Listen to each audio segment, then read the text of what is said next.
నువ్వు ఎంతో ప్రేమతో నా కోసం ప్రార్థన చేస్తున్నావు. ఓకే, నీ ప్రభు క్రైస్తవుల మధ్యలో యేసు ప్రభు వారు ఎంత ప్రేమ పెట్టాడా? ఓకే, నీకోసం నేను చదువుతానులే బైబిల్ అని చెప్పి ఆ బైబిల్ ఎక్కడి నుంచి చదవమంటావంటే ఆదికాండం తీసుకున్నాడు. అప్పుడు అన్నది ఆదికాండం నుండి ప్రకటన గ్రంథం వరకు చదవాలంటే మీకు డేట్లు సరిపోవు. మీకు ఉన్నదంత 3 నెలలే, కొద్ది రోజులే ఉన్నాయంటున్నారు.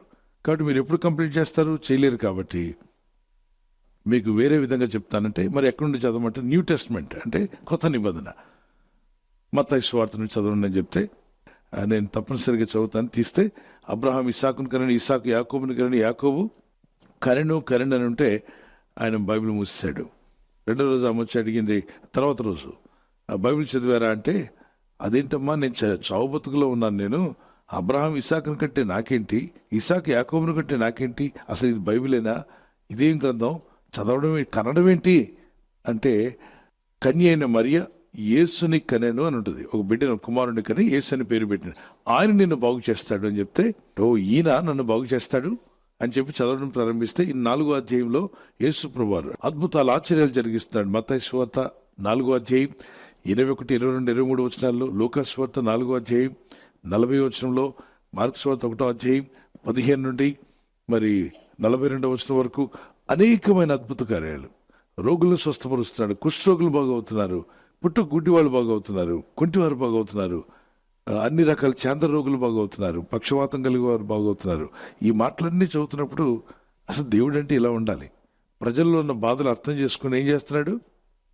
గట్టి చెప్పండి. బాగు చేస్తాడు. దెయ్యాలను ఎలగొడుతున్నాడు. ఈ దేవుడు ఏంటి స్పెషల్గా ఉన్నాడు?